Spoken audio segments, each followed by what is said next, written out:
Right. time. And Bob hired me. I tried to get on before, and I lied about my age, but he wouldn't take me. I had to get my birth certificate.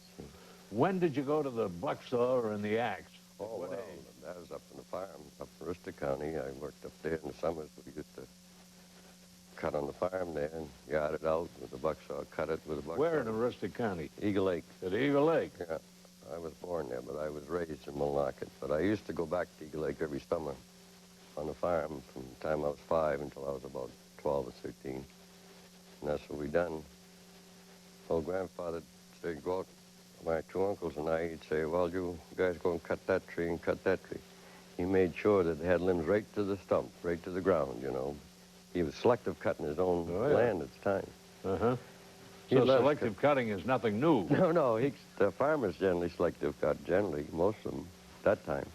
All right, after you got through driving truck with the Northern, when did you go to work?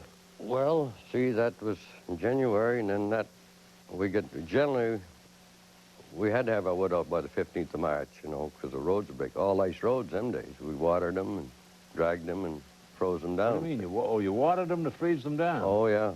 Had to water them, yeah, to make Now, where would you haul your water from? Brooks. We had little pumps, you know, and we had a little shack there and a stove in there so the pump wouldn't freeze up. And we'd load up, I don't know how many gallons, but pretty good-sized water tank. And the tractor would go ahead and crush the snow down and drag it. Then we'd come along with the water carts and water down. And the colder it was, the better they liked it. Generally, it was at nighttime when we watered. Freeze the roads down, and then after a week or so, the boys would come in with the trucks and start. Of course, the teamsters all this time was hauling off the wood, you know. Yeah. All horses? All horses, yeah. Now, how many horses would you have at a site? Well, in a 20,000 cord camp, you know, cut, we'd probably have 25 horses, 30 horses. Then, of course, if we got behind, then the superintendents would call Aroostook County or go over in Canada and hire farmers. They'd bring their horses in, because the farm in the wintertime wasn't much doing, so they'd come in and help us get our wood out. Nelson, when you went to cutting wood, it was all a bucksaw and an axe, right? Yeah. How many cords would you put up in a week? Well, 2 cords a day is about average. 2 cords a day. 4 foot lengths. 4 foot lengths, yeah. Cut it. And the stump cut, of course, stump cut, you never used the horse. The yarded wood was a difference. See, you only had, when you stump cut, you worked alone. You're on a road, you know, and you'd cut your wood and pile it up, and then the swampers would come in and swamp the road out for the horses to come haul it off in the winter. But when you yarded, you had 3 men. You had a chopper and, 2 men, a chopper and a guy in the yard.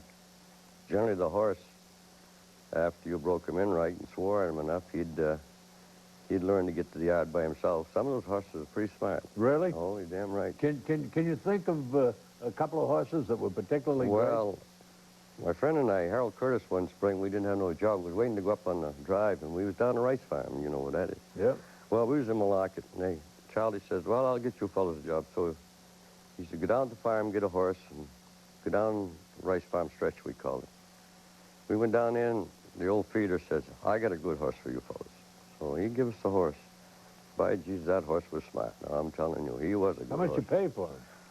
Well, that went with the job. That went with the job, okay. They furnished the horses. All right, okay. All you had to have, when you first went in the woods, all you had to have was 75 cents in your pocket to buy a bucksaw blade. They furnished the, everything else. Bucksaw blade was 75 cents? Yeah, but if you didn't have the money, it's all right. You could put it on the wangan, you draw it.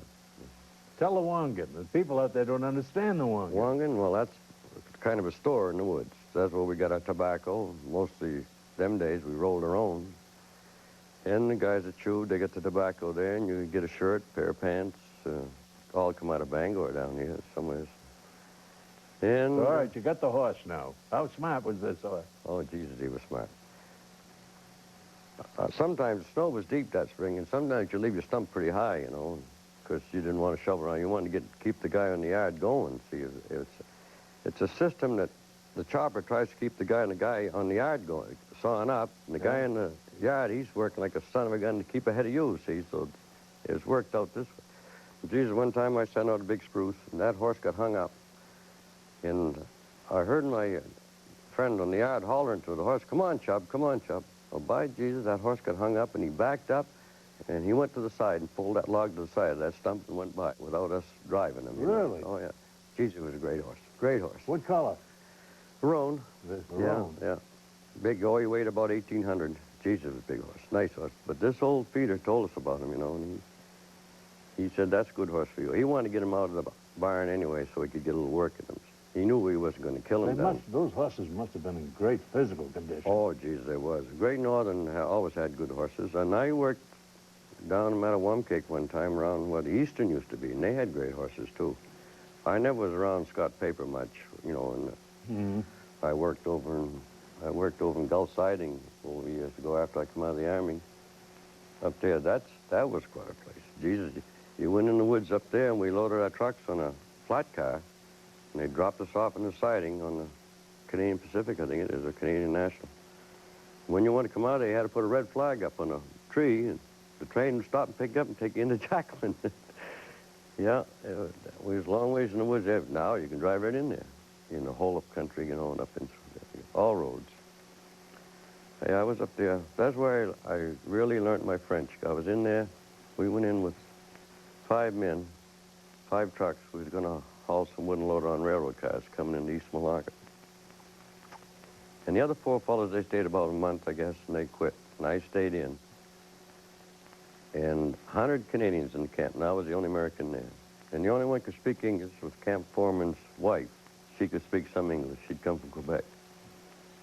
And I talked with her, and that's where I learned my French more. I had a French background, but we never talked too much for them.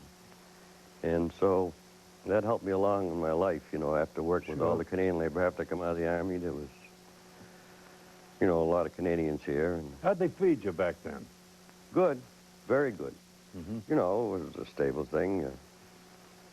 We didn't have no peaches and popcorn and Cracker Jacks like they have now, but we had beans, and we had good beef, and homemade bread, and plenty of sweet stuff. The grub was very good. You go in the woods what time in the morning? Well, all depends. I've had to walk up off the Brownville Road one time. We used to eat breakfast at 4:30, and we had to walk 7 miles to go to work. We were cutting pine with horses. But that was just kind of a spring job, and there was a bunch of wood that they'd left during the winter, and they wanted us to pick up, so. But you work 9, 10 hours a day, up and, for cutting. But on the drive, because that was a different thing. We had to work with the weather, And it was... Tell me about the drive. Well, the drive was very interesting. Very interesting. Very interesting bunch of people to work with. I used to come down to Bangor on Exchange Street, Hancock Street, up to Dolly's, find my crew. And after I became a foreman. Let me tell you a little bit about history here. Dolly's is Dolly Jacks, and I'm not going to explain about Dolly Jacks, but if you've lived around this town and you followed the history of it, it rings a bell. All right? Oh, yeah, Dolly, she's known from coast to coast.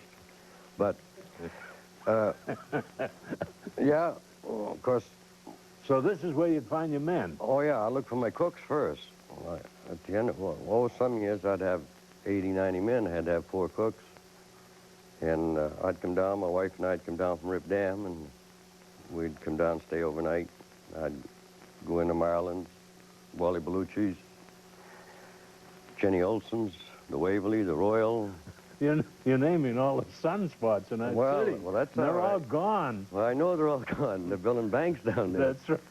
But we'd come down, and I'd find my cooks, Neil McDonald, Henry Bigger, Angus Cameron. And then I didn't have no trouble getting any men because those fellows... They're good cooks. They're good cooks, so the men followed the cooks. And Bill Starrett, Tommy Reagan, I don't know if you remember him, the old boxer. Tommy. Tommy is the old fighter. That's right. Good middleweight. He was a good cook, too. He was a good cook. He was on the boat. He cooked on the Hilton, right. He was on the Hilton. We were fishing up there one day, and Tom pulled up alongside, and boy, threw us a bunch of biscuits. And, oh, yeah. Oh, what a great person. Yeah. All right. Tell me about that drive. Well, we'd start in the spring after the boys come up. The town taxi, generally, Larry Barron would bring them up for us. Some of the guys would get up there somehow, but they come up there, they'd be in sad shape. But, Jesus, you get a meal in... A few big heads. Oh, yes. or half dressed, one shoe and one sneaker on, but they'd go to work. Very, very fine bunch of men, good workers. They used to work on the Kennebec some, but they didn't like the Kennebec on account of, it was in a town, you know, it was in, up there was no booze. Yep. You couldn't allow it around, and you couldn't have the camps anyway. That was cardinal sin them Now, days. where would you start, Nelson? I would start up at the head of Suncook Lake. At the head of Suncook Lake. Amazoxus, Black Pond, Cockmagomic, and my section of the drive started from Pine Stream, just above Pine Stream. The boys from Piston Farm would bring it down to me there, and then I'd take it from there all the way into... How many thousand card? Well, roughly. Over 100,000 every year. Over 100,000. We built the sluice in '61. I got the records home. The wooden sluice. Remember the wooden sluice? Yeah, We built that in '61. '71, the drive got done. And I drove a little over 1 million cords through the sluice at that time. And I think one year we had a small drive. That was the year after the drought. We had a drought up there in '57. We hung the drive, and we couldn't get it through Rib Dam. So '58, they just had a small cut. We didn't get too much wood because we had all that previous wood from the year before. And then we got the water in '58, and then we drove everything right down through. Mm-hmm. Tell me about that water below Rip Dam. The water below Rip Dam? Yeah. Oh, boy, she's nice. Going down through the gorge, she's fast. All the way down through until you hit Deb's. Well, you got... Now, how many men did you have working with you as you're going down on that spring drive? Down on the rear, I used to have, well, when we had bad O's, geez, we had to have 50, 60 men. But during the war years, and right after the war, we started with outboard motors, with these big flat-bottom boats, we call it. And we ended up with, it used to take 45 to 50 men. It used to take us 45 days from Rip Dam down to Amagesus. And after we went to outboard motors, we'd go down with 25, 30 men. We went down one time in 10 days. Speeded up the production, you know. Of course, after they put McKay Station in, we had to learn how to drive all over again. Yeah, because you get more with the water. Changed the, we had eddies that we never had before, and, you know, changed things all around for us. But that was a great improvement there, going to the outboard motors. Versus, So, all right, to get back to it, now you'd go how many miles a day? Roughly. Well, you might, maybe 3 or 4 miles a day. Then you establish camp there for that Yeah. night. Your cooks and your cookies would prepare we food. moved all along the river. We went from Rip Dam to the Big Eddy to Soddy Hung Deadwater, Yep. and then we'd hit A-Ball. Oh, no, we'd hit, Soddy Hung Deadwater, and then we'd hit A-Ball, where the campground is now. We used to have camps there. A-Ball Falls, Pittman Farm, Debscaneag, and then Amagesus. So we kept moving all along, you know. Where was the real danger spot? Well, the danger spot is, of course, around the falls, of course. Horse race was pretty dangerous. She's a long set of falls. Debscaneag, we never run it. I've read books where people, well, Big Black Sabat, the Indian, you probably read that book. Well, he went over it, but not intentionally. There we had our horses, see, we hauled our bad O's around. But now, you know, the later years I was on it, we had roads right into Debscaneag and all along the river, pretty much. So we just, Big Amjamackmas Falls was rough. We swamped there quite a bit, but we'd run it in horse race. But Debscaneag is the big set of falls. You had one drive when you lost a man. Yeah, 1960, I think it was. We lost a guy at A-Ball Falls. Yeah. Who was it and how did it happen? Well, the fellow named Herb McDonald. He was a big man, and great Yankee man. Yankee baseball man? Oh, yeah. Matter of fact, he had one of those old Cedar Buck radios. Remember them old farm packs, them big batteries? And, of course, we were younger, and we'd ask Herb, what's the score? He'd put the radio on in the bunkhouse, or wherever he was. He'd put his ear up to it. We'd say, what's the score? Buy your own goddamn radio, he'd say, you know. He wouldn't give us a score. Oh, hey, Balky, son of a gun. So, but anyway, he was going to the World Series that fall. He had every one of his checks. He never cashed a check all summer. Huh.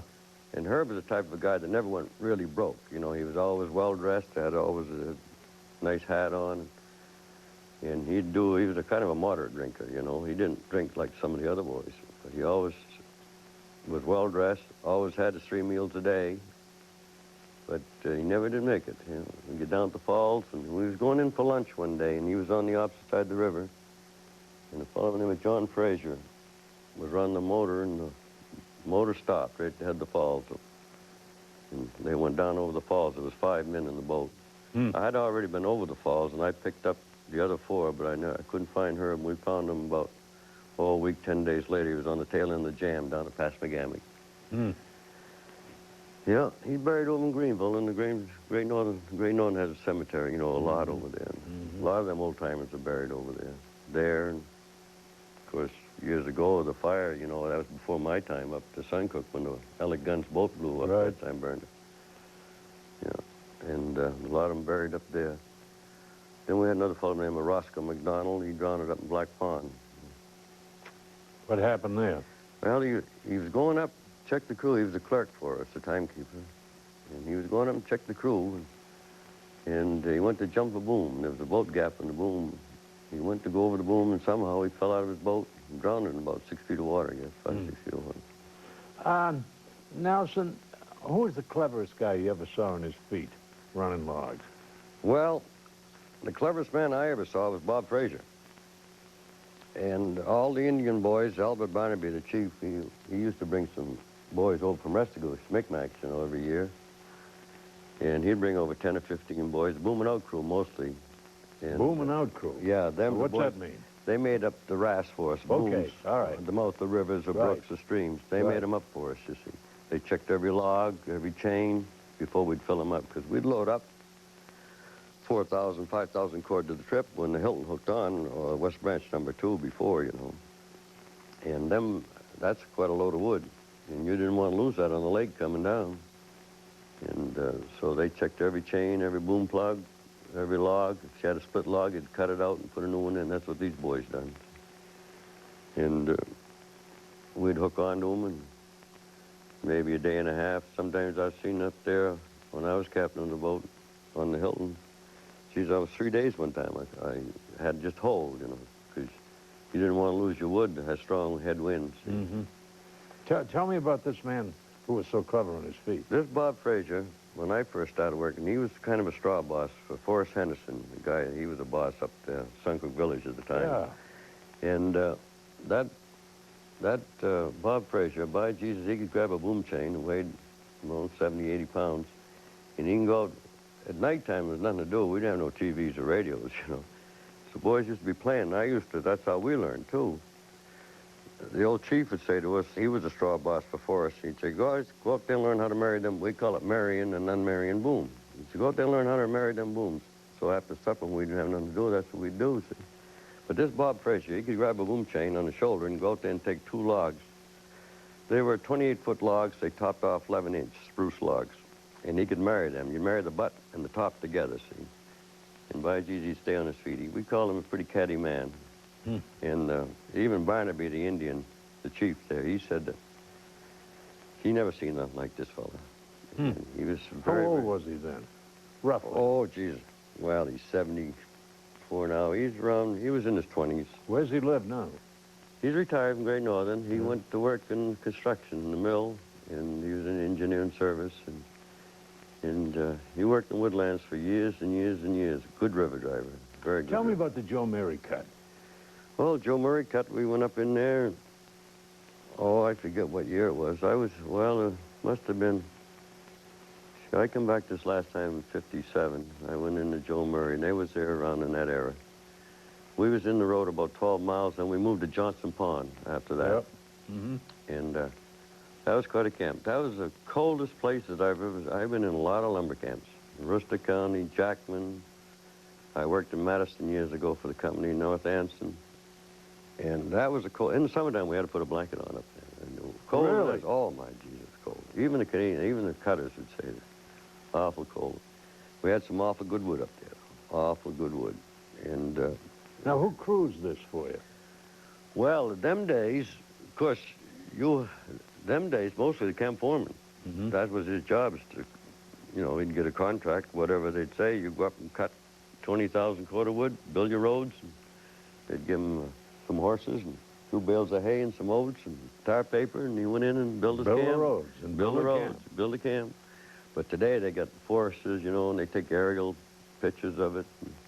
It's a big change. And, How large was the spruce? I've heard about the Joe Mary cut. oh, Jesus, there was spruce up there, I'm telling you. There was 80, 90 feet tall, and just a little tossle on them. And the big spruce, it was too bad to put it into 4 foot, but we didn't have no sawmill at the time, you know. And so we put it all in the 4 foot. When she hit the mill, she all had to be split before she'd go into the chippers, you know.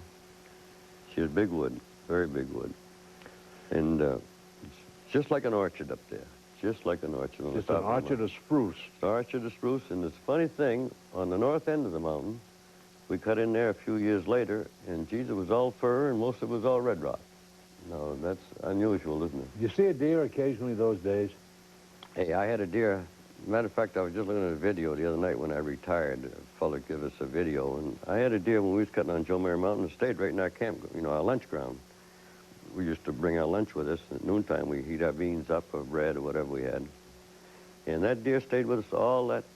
But on the north end of the island, Bud, you ought to seen the moose horns, the racks that was up there. Dead, of course. And, of course, when the boys were cutting up there, they'd just pick up the horns and put them under the wood piles, you know. But the mice, the field mice and stuff would get at them. But my, geez, there must have been a lot of moose. But I never seen any, because we went up there and hauled that wood in the summertime. And we had to have a D7 haul us up, and D7 let us down. Any of those lumberjacks frightened a bear? Not the old-timers, no. I see one young fella that used to run a machine for us, a mechanical logger. Jesus, one night, he was working on the night shift, you know. He was going to work around 3:30, 4 o'clock, and he had a gun strapped on. I said, what are you doing? He says, there's some bear down in the woods, I'm scared of him. He says, so he took a gun with him. But no, I never knew anybody was, geez, up Soddy Hunk when we camped there. You remember where the drive camp was at Little Soddy Hunk? Sure. Geez. Of course, we had all our beef them days were hung out in a, you know, in a pulley in a screen house. Yep. Jesus, there was a lot of bear around there, around the park there. They'd get the meat, but they never bothered us. All we had was camps, you know. Now, when you go to a modern camp, like today's camp, like we met recently, are you a little envious of what the boys have today? Well, I'm glad for them. Yeah. Sure. Electric lights, shower room, TV. Television, VCR, hot and cold running water, no outhouses. We had outhouses, you know, when I started. And Jesus, and you always seemed so you had to go at 2 o'clock in the morning, 30 below zero, to an outhouse, right? But, no, it's a big change. No, I'm glad for them. We got sheets on the bed, 2 men to a room. You saw the room. Right. Jesus, we slept like in a ram pasture. You Big disc out there to watch all the baseball games, coast to coast. Everything. Back in the woods, all the basketball games. Everything, they get everything. I was talking to one guy up there telling about the golf match he'd seen the previous Saturday and so forth. Oh, yeah. It's all changed. All changed. Well, yes, years ago when you shipped out at least a month. You know, you were 20, 30 miles in the woods. Now, so when you come down gee, we're running out of time. I could talk with you forever. When you come down at the end of the drive, how much money did you have in your pocket? If you had a good drive. Oh, you know, you'd hit over 2,000, you know, in later years. From the 60s on, we started getting more money, you know. Before then, we wouldn't have that much, of course. What, 1,000, 1,200? Yeah, 1,000, 1,200 if you stayed 4 or 5 months. Now, if a guy would do it... Oh, geez, he'd come out, he'd get at least $7, $8 an hour today, I would say. You worked 10, 12, you worked 80, 90 hours a week. Probably make $20,000? Oh, probably, sure. $20,000, sure. Oh, yeah. Come down. All 5 months. It all depends. Like the guys sluicing the Rip Dam and sluicing at the dams, they worked a lot of overtimes. Yeah. And they worked 80, 90 hours a week. And then it depends on the wind. That was nice about working in the drive. There was a challenge every day. We could get the weather forecast from Bangor or around Millinocket, but the old fella, he controlled the wind, you know. And you had to change Boy, you're an the cruise. interesting man. You know what? It's a pity and a shame you don't put this all in the woods in a book. Well, with all these years. Yeah, there's a lot of history there. I've got some stuff written down, but I haven't got that education. I'd have to get somebody to. But Nelson LeVasseur has been my guest, the man who spent a lifetime in the Maine woods, back in the days when, you know, they did it with a bucksaw and a great, dependable old horse called Chubb. Until we meet again on Thursday night, next week perhaps, I'm Bud Leavitt wishing you a good evening.